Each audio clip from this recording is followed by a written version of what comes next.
வணக்கம்.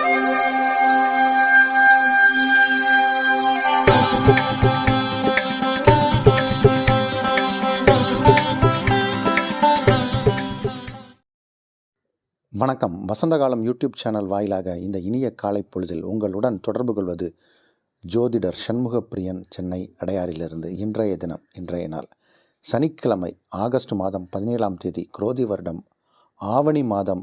ஆவணி மாதத்தில் இது முதல் நாள். இன்றைய நட்சத்திரம் போராடம், காலை 10:34 வரை. அதன்பின் உத்திராடம். திதி வளர்பிறை திரையோதசி. யோகம் சித்த யோகம். சந்திராஷ்டம் ரிஷபராசிக்காரர்களுக்கு மாலை 4:33 வரை. அதன்பின் மிதுன ராசிக்காரர்களுக்கு சந்திராஷ்டமம் ஆரம்பம். இன்றைய விசேஷம். இன்றைய தினம் தமிழ் மாத பிறப்பு. இன்று ஆவணி மாதம் ஆரம்பம். இன்று சனி மகா பிரதோஷம். இன்று சனிக்கிழமை. இன்று பிரதோஷம், சனி மகா பிரதோஷம். நாளைய விசேஷம். நாளைய தினம் திருவோண விரதம். நாளைய விசேஷம் திருவோண விரதம். இன்றைய தினத்திற்கான ராகு காலம் காலை 9 மணி முதல் 10:30 வரை. யமகண்டம் மதியம் 1:30 முதல் 3 வரை. குளிகை நேரம் காலை 6 மணி முதல் 7:30 வரை. இன்றைய தினத்திற்கான நல்ல நேரம் காலை 10:30 முதல் நண்பகல் 12 வரை. மாலை 5 முதல் 7 வரை. இன்றைய கிரக நிலை. இன்றைய கிரக நிலவரம். ரிஷபத்தில் செவ்வாய் குரு, கடகத்தில் புதன், சிம்மத்தில் சூரியன் சுக்கிரன், கன்னியில் கேது, தனுசில் சந்திரன், கும்பத்தில் சனி, மீனத்தில் ராகு. இன்று மாலை 4:30 அளவில் சந்திர பகவான் தனுசு ராசியிலிருந்து மகர ராசிக்குள் பிரவேசிக்கிறார். அதுவே இன்றைய மாற்றம்.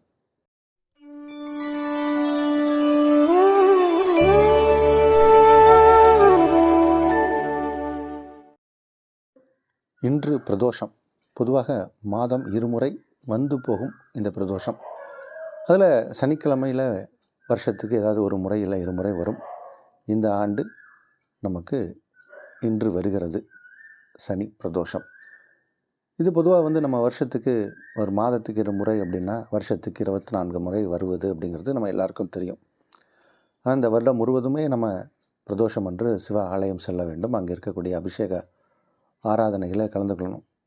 சில பேருக்கு முடியாதவர்கள் இந்த சனிக்கிழமையில் வரக்கூடிய ஏதாவது ஒரு பிரதோஷத்துக்கு போனால் கூட அவங்களுக்கு வருடம் முழுவதும் போனதற்கான பலன் உண்டு. சனிக்கிழமையில் சிவபெருமானுக்கு விசேஷ அபிஷேக ஆராதனைகள் நடைபெறும். எல்லா சனிக்கிழமையும் இதே மாதிரி தானா அப்படின்னா அது எல்லா பிரதோஷத்துக்கும் இதே மாதிரி தானா? எல்லாமே அதே தான். சனிக்கிழமை என்பது விசேஷமான பலன் உண்டு. ஏன்னா ஒரு சனிக்கிழமையில் தான் இந்த மாதிரி நிகழ்ந்ததாக நாம் அறியப்படுகிறோம். இந்த மாதிரி ஒரு பிரதோஷ வேளையில் தான் சிவபெருமானுக்கு அந்த ஒரு பார்க்கடலை கடைந்து அவர் அதை சாப்பிட்டு அவர் ஒரு மாதிரி மயக்கமான நிலையில் சென்றதாக நாம் அறியப்படுகிறோம். அதனால் இந்த மாதிரி நேரங்களில் நம்மளுடைய தடைகள் விலகும். வாழ்க்கையில் நமக்கு நிறைய தடைகள் இருக்குது. அந்த தடைகளை விலக்குவதற்கான ஒரு பூஜை தான் இது. இது பரிகார பூஜை அப்படின்னு கூட நீங்கள் எடுத்துக்கலாம். நமக்கு எதெல்லாம் தடையோ அந்த தடையெல்லாம் போயிடும். தடை விலகுவதற்கான ஒரு பூஜை தான் பிரதோஷ கால பூஜை. அது சென்று நம்ம பார்த்துட்டு வந்தோம்னா நமக்கு இருக்கக்கூடிய பிரச்சனைகள் விலகும். நம்ம வாழ்க்கையில் தடை விலகும். தடைனா என்ன? ஒரு பிரேக்கு, ஏதோ ஒரு கேட்டு, நம்ம முன்னேறதுக்கான ஒரு மூடுதல். அதை நம்ம விலக்கிட்டோம், ஓப்பன் பண்ணிட்டோம் அந்த கேட்டை அப்படின்னா என்ன? ஃப்ரீயாக உள்ளே போகலாம். அதற்கான ஒரு பூஜை தான் பிரதோஷ கால பூஜை. இன்று சனி மகா பிரதோஷம். மேஷராசிக்காரர்களுக்கு இது ஒரு நல்ல நாள். ராசிக்கு 2ஆம் இடத்தில் ராசி அதிபதியும் குருவும் இணைந்திருப்பது பொதுவாகவே ஒரு சிறப்பான அம்சம். 5ஆம் இடத்தில் 5க்குடைய கிரகம் சூரியன் அமர்ந்திருப்பது அதைவிட ஒரு சிறந்த அமைப்பு. 5ஆம் இடத்தில் சூரியன் இருப்பது என்பது ஒரு சிறந்த அமைப்பு. இருந்தபோதும் சூரியனுக்கு சனியின் பார்வை கிடைக்கிது. சனி சூரியனின் பார்வைகள் அது கொஞ்சம் சில பிரச்சனை தான் உண்டு பண்ண தான் செய்யும். அதனால் சற்று கவனமாக இருக்கணும். இருந்தாலும் இந்த மாதத்தில் உங்களுக்கு நிறைய நல்ல விஷயங்கள்லாம் நடக்கும். உங்கள் பெயர் புகழ் அந்தஸ்து கௌரவம் உயரும். வருமானம் அதிகமாக வரும்.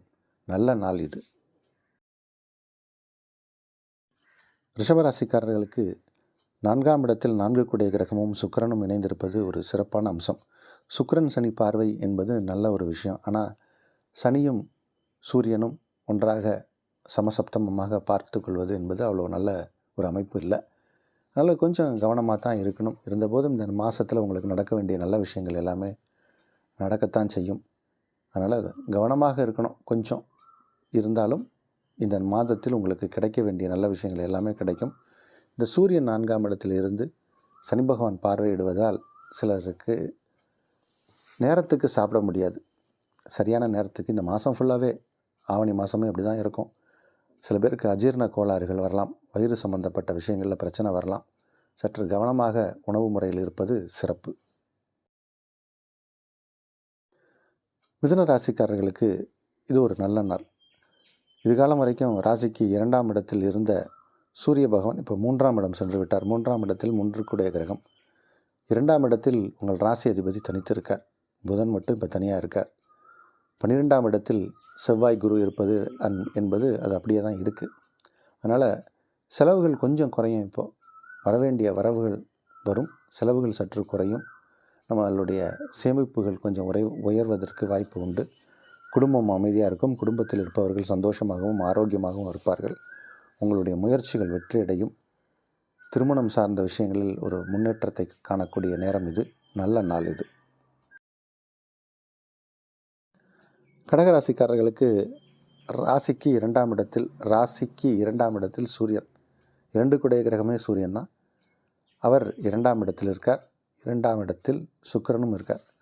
இந்த 2ஆம் இடத்தில் சூரியன் இருக்கும்போது அவருக்கு 8ஆம் இடத்திலிருந்து சனி பகவானின் பார்வை, அதாவது உங்கள் ராசிக்கு 8ஆம் இடத்தில் சனி பகவான் அமர்ந்து ராசிக்கு 2ஆம் இடத்தில் இருக்க சூரியனை பார்க்குறார். கொஞ்சம் பண வரவு வருவதில் சிக்கல், கொடுக்கல் வாங்கலில் சிக்கல் ஏற்படலாம். இன்று இல்லை, இந்த மாதம் முழுவதுமே பணம் கொடுக்கல் வாங்கலில் சிக்கல் ஏற்படலாம். சில பேருக்கு பல்லில் வலி வந்து நீங்கும். டென்டிஸ்ட்டை போயிட்டு வர்ற மாதிரியான ஒரு அமைப்பு ஏற்படும் இந்த ஆவணி மாதத்தில். அதனால் அந்த விஷயத்தில் கொஞ்சம் எச்சரிக்கையாகவும் கவனமாக இருப்பது சிறப்பு. சிம்ம ராசிக்காரர்களுக்கு ராசி அதிபதி ராசிக்குள் இருப்பது என்பது சிறப்பு. இதுகாலம் வரைக்கும் 12ஆம் இடத்தில் இருந்த சூரிய பகவான் இன்று உங்கள் ராசிக்குள்ளே வந்துட்டார். அப்போ நீங்கள் பலமாகிட்டீங்க அப்படின்னு அர்த்தம். நீங்கள் என்ன பலமானாலும் 7ஆம் இடத்தில் சனி பகவான் இருந்து சூரியனை பார்ப்பது அவ்வளோ நல்ல விஷயம் இல்லை. அதனால் உங்களுக்கு தலைவலி வரலாம். உங்களுடைய வேலையே உங்களுக்கு பிரச்சனையாக இருக்கலாம். வேலை காரணமாக ஏதாவது ஒரு டென்ஷன் ஏற்படலாம். அது இந்த மாதம் முழுவதுமே இந்த அமைப்பு இருக்கும். இதை நாள் பலன் எடுத்துக்கிட்டாலும் சரி, மாத பலன் எடுத்துக்கிட்டாலும் சரி, இந்த மாதத்தில் உங்களுக்கு வேலையோட டென்ஷன், வேலை ப்ரெஷர் இருக்கும். தலைவலி வரலாம். அதனால் கொஞ்சம் இந்த இஎன்டி அப்படிங்கிற மாதிரி இந்த மாதிரியான டாக்டர்ஸை போய் ஒரு வாட்டி பார்க்குறது சிறப்பு. கொஞ்சம் கவனமாகவும் இருக்கணும். நம்மளுடைய வேலை விஷயத்தில், உத்தியோகத்தில் உயர் அதிகாரிகளிடம் கவனமாக இருப்பது நலம். கன்னியா ராசிக்காரர்களுக்கு ராசிக்கு 11ஆம் இடத்தில் ராசி அதிபதி இப்போ தனித்து இருக்கார். இது வரைக்கும் சூரியன் இருந்தார். இப்போ சூரியன் 12ஆம் இடத்துக்கு வந்தாச்சு. 12 கூடிய கிரகம் 12ஆம் இடத்திலேயே பலம் பெறும்போது செலவுகள் தான் ஜாஸ்தியாக வரும். நிறைய பேருக்கு செலவுகள் தான் இப்போ அதிகமாக செலவு ஏற்படும். அதே மாதிரி சூரியனுக்கு சனியின் பார்வை, சனி பகவானின் பார்வை, இந்த மாதிரி ஏற்படும்போது சில பேருக்கு இந்த பாதத்தில் வலி வரும்.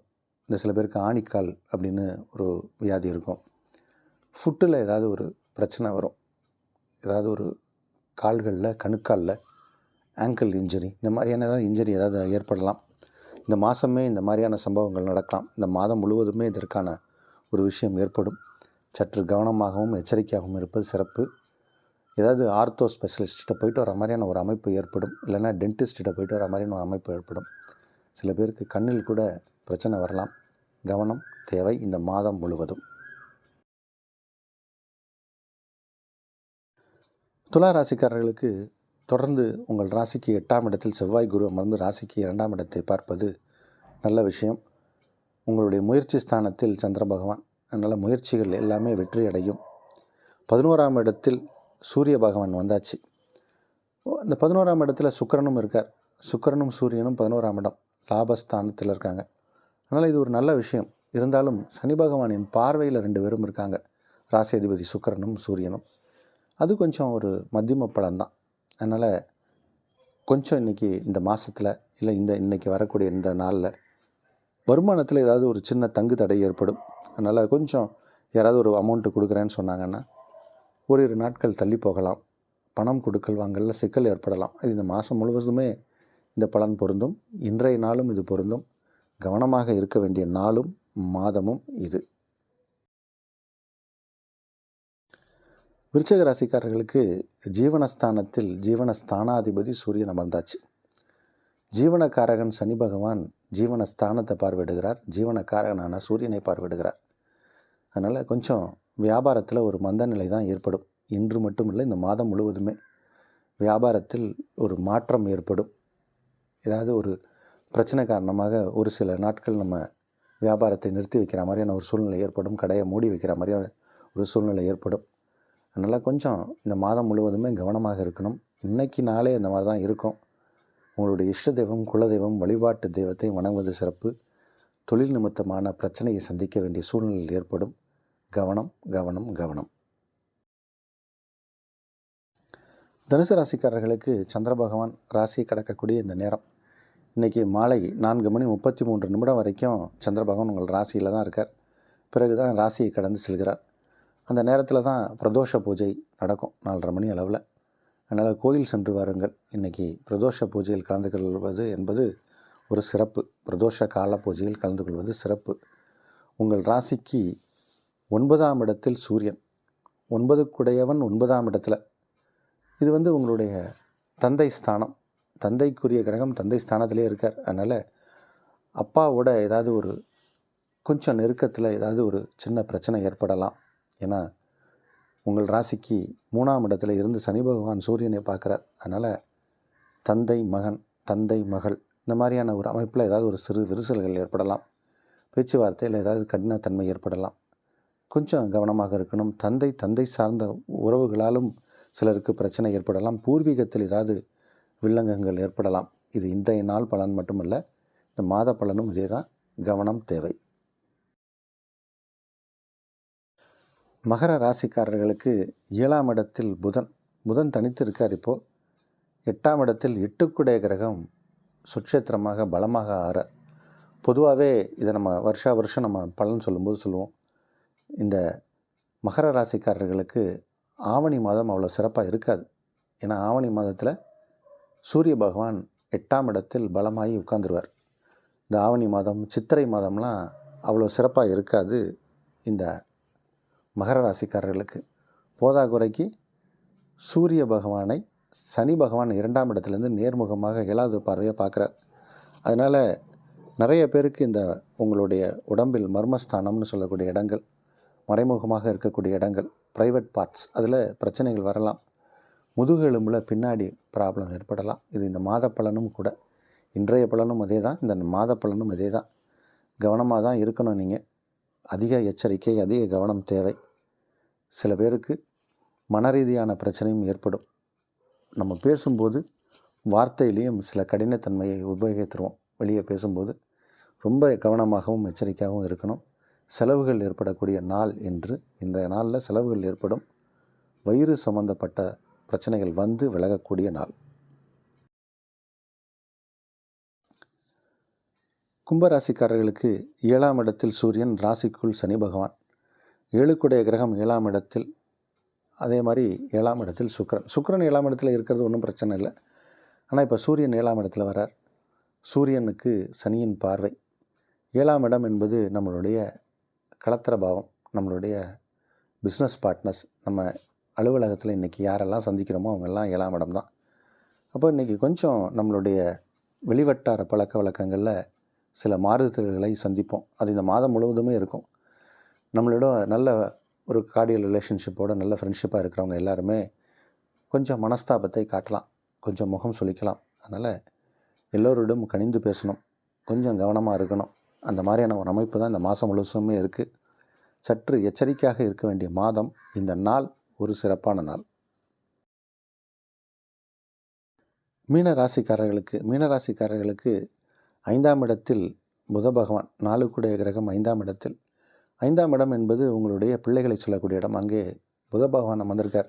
உங்கள் பிள்ளைகளுக்கு இப்போ நல்ல படிப்பு வரும். நல்லா அவங்க சிறந்து படித்து அவங்க மார்க் வாங்கக்கூடிய, ஸ்கோர் பண்ணக்கூடிய ஒரு நேரம். அருமையாக இருக்குது கிரக அமைப்பு. நல்லா இருக்குது. இன்றைக்கி இருக்கக்கூடிய நிலைமை எல்லாமே உங்களுக்கு சிறப்பாக இருக்குது. 6ஆம் இடத்தில் 6க்குடைய கிரகம். 6ஆம் இடத்தில் 6க்குடைய கிரகம் யார்? சூரியன் அமர்கிறார். சூரியனுக்கு சனி பார்வை. அதனால் கொஞ்சம் உங்களுக்கு உடல் ரீதியான பிரச்சனைகள் ஏற்படலாம். கவனமாக இருக்கணும். இது இந்த மாதம் முழுவதுமே சூரியன் 6ஆம் இடத்தில் வலுவாக இருக்கார். அதனால் நிறைய பேருக்கு கடன் வாங்கக்கூடிய சூழல் ஏற்படும். கடன் வாங்கும் எண்ணம் ஏற்படும். கடன் வாங்கினால் அதை திருப்பி கொடுக்க முடியாது. அது மாதிரியான ஒரு மாதம் இது. அதனால் கூடுமான வரைக்கும் கடன் வாங்குவதை தவிர்க்க வேண்டும். யோசித்து செயலில் இறங்க வேண்டும். மத்தியம பலனுக்குரிய மாதம் இந்த நாள். ஆனால் சிறப்பான நாள். கவனமாக இருக்க வேண்டும். இஷ்ட தெய்வம், குலதெய்வம், வழிபாட்டு தெய்வத்தின் ஒரு ஒரு வேண்டுதல் இருக்கணும். கவனமாக இருக்கணும். ஏன்னா அவர்களுடைய அருள் இருந்தால் தான் நம்மளால் முன்னேற முடியும். இஷ்ட தெய்வம், குலதெய்வம், வழிபாட்டு தெய்வம் வழிபாட வேண்டும். இன்று பிரதோஷம். பிரதோஷ பூஜையில் கலந்துக்கோங்க. இந்த மாதத்தை சிறப்பாக நம்ம கடந்து செல்லலாம். கவனம் தேவையான மாதம் இது.